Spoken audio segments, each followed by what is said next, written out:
Tu le sais, une fois ta première année de bac complétée, vient maintenant le temps de choisir ta spécialisation, a.k.a. le programme dans lequel tu vas lancer ta carrière.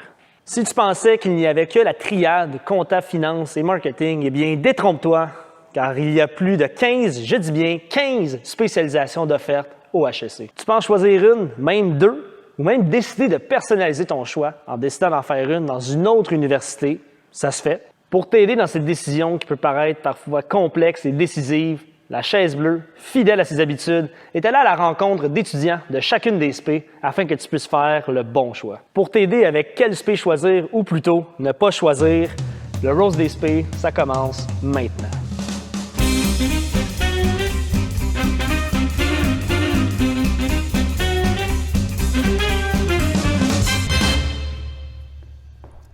Steve Jobs, Bill Gates, Mark Zuckerberg, tous des gens qui n'ont jamais étudié en entrepreneuriat.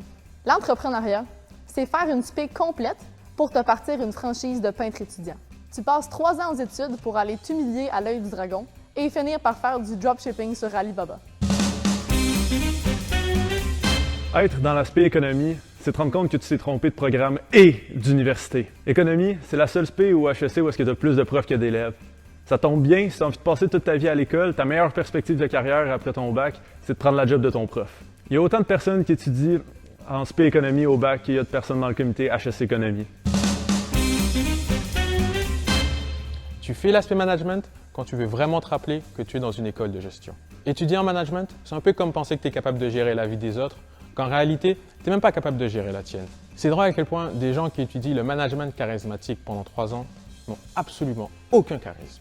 On est la seule spé avec plus de 10 caméras ouvertes par session Zoom, parce qu'au final, la participation, ça vaut beaucoup plus que les intras. Gestion de projet, c'est même pas une vraie spé. Tu fais ça quand ton but dans ta vie, c'est d'organiser des mariages. Les 6 personnes en GeoWell sont persuadées que c'est la meilleure spé du monde. Tu es entouré de gens qui croient tout ce qu'on leur dit, tu payes des centaines de dollars pour ce cours. En fait, vu de l'extérieur, c'est comme une secte, mais sans le plaisir. C'est les mêmes personnes qui ont découvert leur passion sur Farmville au secondaire. Depuis, ils n'ont jamais décroché.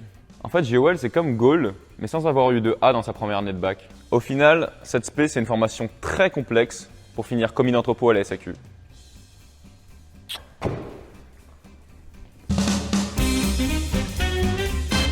Si tu enlèves les gens en contact, leurs parents sont aussi comptables. Il te reste à peu près 4 personnes.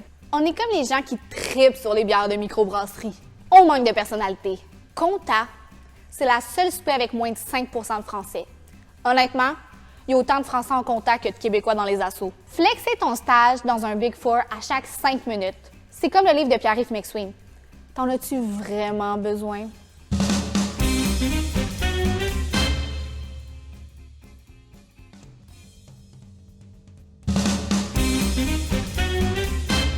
Nous, la pandémie, ça ne nous a pas tant affecté. On était déjà tous prêts pour les cours en Zoom. On avait tous un setup avec 2 écrans, un fauteuil de gaming et un compte Twitch. Dites-vous, il y a autant de filles en TI que de mecs en GRH. Pour nos familles, notre plus grande utilité, voire unique utilité, c'est de reboot le Wi-Fi. Ah, puis pour nous, la meilleure nouvelle de 2020, c'est quand on nous a annoncé qu'il n'y avait plus de 4 à 7. Si l'absence de participation dans la vie étudiante était une spé, je pense que ce serait nous. Sans l'aspect finance, le HEC aurait actually une bonne réputation auprès des autres universités.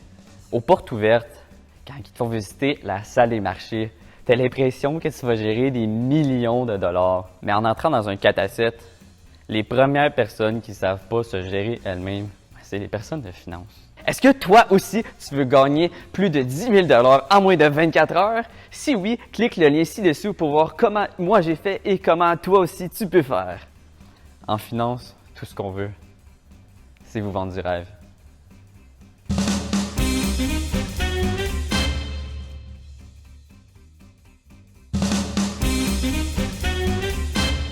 Le marketing, c'est l'aspect où les gens qui sont pas dedans pensent tous qu'ils sont des experts parce qu'ils ont vu 2 pubs au Super Bowl. Mais non. Pour être honnête, les examens du ministère en secondaire 4, c'est bien plus tough que l'aspect market. Le monde en market, ils ont tellement de la misère à compter que ça leur prend 4 ans à faire leur bac au lieu de 3. On va se le dire, être en market, c'est avoir Canva Pro avant Tinder Gold. On chante tout le temps qu'il manque de filles en TI, mais jamais de gars en RH. Mais en même temps, ces gars-là, on les entend jamais vraiment se plaindre. Le monde en RH, ils ont écouté The Office puis ils se sont tous dit « Moi, je vais être comme Toby ». Étudier en RH, c'est comme étudier en droit. Tu te claques tous les manuels de droit pour la moitié du salaire. J'espère que tu y vois désormais plus clair dans ton choix de spé. Mais souviens-toi, on écœure ceux qu'on aime. C'est pour ça qu'on a décidé de ne pas parler de